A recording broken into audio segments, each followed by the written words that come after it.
আমাদের যে সীমাবদ্ধতাগুলি আছে, আমি স্বীকার করি এক কথায় যে আমার প্রচুর সীমাবদ্ধতা আছে, আমরা আরও অনেক বেশি সার্ভিস দিতে পারতাম বা দেওয়া উচিত, যেটা আমরা দিতে পারছি না।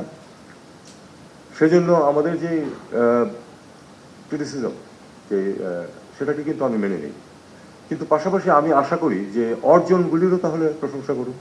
ঠিক আছে, $1 বিলিয়ন তো এক্সপোর্ট পেরিয়েছি আমরা মাত্র 80 দশকের শেষ দিকে। এখন তো $60 বিলিয়ন বেশি আমাদের এক্সপোর্ট। অবশ্যই এটা প্রাইভেট সেক্টর করেছে, অবশ্যই সবাই এটাতে অংশ নিয়েছে, কিন্তু একেবারেই কি কোনো কৃতিত্ব নেই আমার মিশনগুলোর এবং তাদের অফিসারদের? যেটুকু আছে সেটুকু স্বীকার করুন।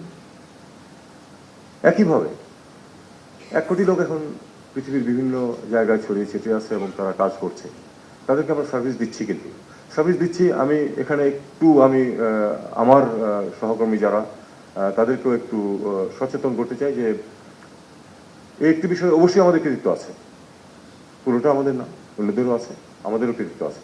কিন্তু এটাও ঠিক যে এখানে আমাদের সীমাবদ্ধতা অনেক। আমি জানি যে আমাদের সম্পদের অভাব, আমাদের লোকবলের অভাব।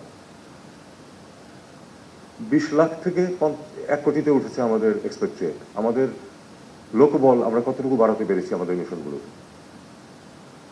ফর্চুনেটলি আমার সহকর্মী যারা কাউন্সিল অ্যাডভাইজার্সে আছেন, তাদের মধ্যে যারা কনসার্ন এসব বিষয়ে, তাদের আমি সমর্থন পেয়েছি। তারা নিজেরা আমাকে বলেছেন যে আপনি এই লোকবল বাড়ানোর চেষ্টা করেন, আমরা সমর্থন দেব। এবং আমি আপনাদেরকে বলছি যে এটা আমরা চেষ্টা করছি। কারণ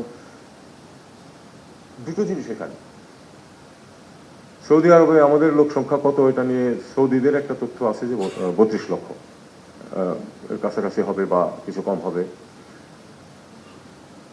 এখন একটা দেশের যখন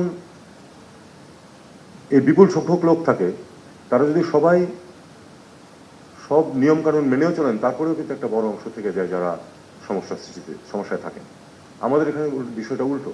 আমি একটা কথা সবসময় বলে আসছি যে আমরা যে শ্রমিকদেরকে বিদেশে পাঠাই, আমাদের কর্মীদেরকে বিদেশে পাঠাই, তাদের 80% সমস্যা আমরা ঢাকা থেকে তৈরি করে পাঠাই, আর 20% সমস্যার সৃষ্টি হয় মিশনে যাওয়ার পরে। কিন্তু সেই 100% সমস্যার সমাধানের দায়িত্ব কিন্তু আমার মিশনগুলোর উপর এসে পড়ে। এবং অত্যন্ত স্বল্প লোকবল দিয়ে আমার যদি 50 জন লোক থাকে সৌদি আরবে, আমি কি করে 10 লক্ষ সমস্যার সমাধান করব?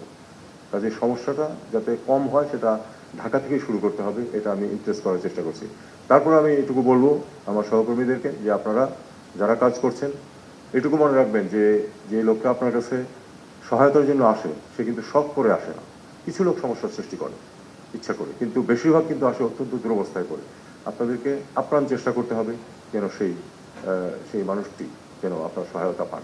এ ব্যাপারে যেটা আমি বললাম যে বিশেষ করে কনসুলার ইন্টেন্সিভ যে মিশনগুলো, সেগুলোকে আমরা লোকবল বাড়ানোর জন্য চেষ্টা শুরু করেছি এবং আমি আশা করি যে অন্তত আংশিক সফল হবো এই ক্ষেত্রে।